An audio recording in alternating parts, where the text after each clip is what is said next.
Some of our kits now come with pre-printed water-soluble ink on the design. So I'm going to show you how best to remove this design with as little stress and drama as possible. So I haven't quite finished this design, but you're going to get the idea. So you can see the faded blue, that's the sign of water-soluble.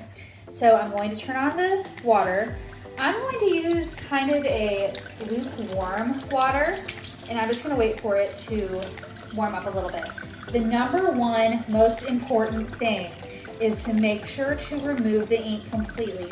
If you let it dry and it's partially not removed, you might have a little bit of trouble. So I've removed it from the hoop, as you can see.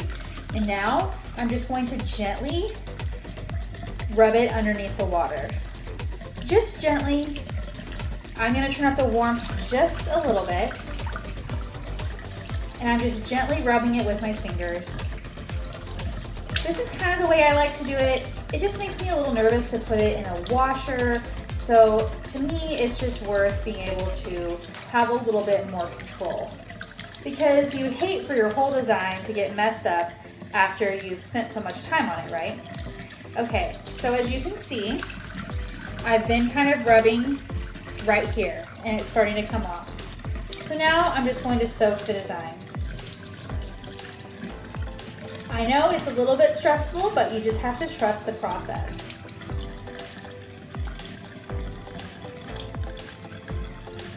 The other thing that you can do is let it kind of sit in a bowl, or you can even plug the sink, which is what I'm going to do now.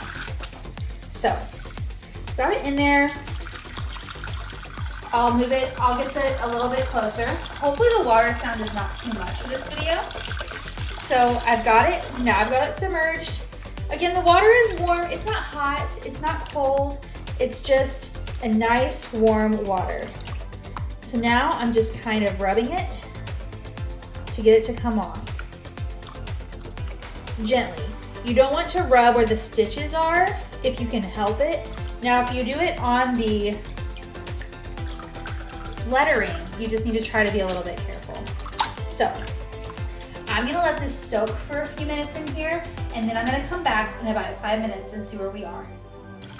Okay, so I've drained it, it's been about 5 minutes, and now I'm just running over the edges with a little bit warmer water, but again, pretty mild, definitely colder than I would like to take my shower, but I'm just kind of going over the places where I still see a little bit of ink. And now, as you can see, it's mostly gone. Now I'm gonna let this dry.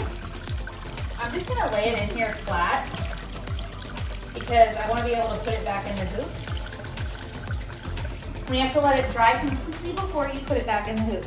So I'm gonna leave it right here, and even though it's not complete, once it's completely dry, I'm gonna go ahead and come back and show you exactly how to put it in the hoop from right here. Okay, so I let this dry overnight, and now I'm ready to put it back in the hoop and finish the project. So yours might look like mine. Maybe it's a little wrinkled. Don't panic. We're gonna stretch it back into the hoop, and it's gonna be great. So the first thing, I'm gonna put this underneath. See if it's about where I want it. And then I'm gonna use the top hoop. I make it pretty loose because I still wanna be able to adjust it. I'm going to try to put this piece at the top of my project. So you might know it's a little bit tilted. Sometimes I'll just hold it up. I'll hold it up and see, okay, is this where I want it to be? Is this the center? I think that looks good. Now you might notice some of my stitches are still a little bit loose. So this is where making it tighter, this is how you tighten and loosen. So I'm making it tighter and then pulling to the edges. So this is how you're going to remove the slack from the fabric and get it all nice and ready. Okay. There we go. That looks pretty good to me. So now I'm going to tighten it as much as I can. And then it will be time to do the gluing. So, well, time to do the cutting. So the way that I do this is first you're going to trim around the edge. So you're basically going to trim enough to where whenever you put this over, there's no extra right here. So you want to try to trim it to where it has a border of about this size. So I have some fabric scissors, but really any scissors will work. And I'm just going to carefully trim around this piece of fabric. Just leaving about, and you can even spot check it, that much or even a little bit more on the canvas. See how the pieces together. So just gonna go around. I can always trim it a little bit more later.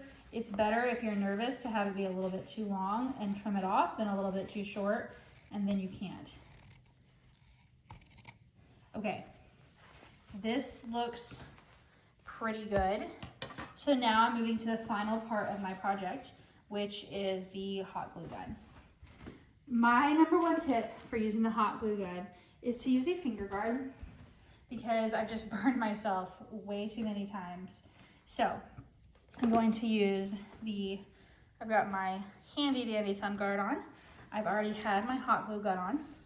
And we're just gonna go around the edge a little bit at a time and press the canvas in. So I'll show you what that looks like. A little bit. And then press it into the glue. Done that part. And then you're just gonna go around. I'm gonna move the hot glue gun a little bit closer to me. So we're just gonna go around and around in little parts so that the glue doesn't dry before you have the chance to do it. So we'll just glue and press. And I always start on the farthest side. I'm not really sure why, that's just kind of what I do. And then we will glue and press. So we're just getting the edge of the canvas to really stick to the hoop. And then we'll do this last part, glue and press. There. If you do make it a little bit short and you need it to be longer, or you're having trouble, you could always glue right here, but I prefer to have it sewn all the way around. So then you're done, and your project is ready to go in the stand or wherever else you might want to put it. The number one thing to remember is just to make sure to pull the fabric tightly. So you can see that I didn't do it right here. I should have double checked it. So you just want to make sure to do that because it'll be hard to do it after you've already hot glued it.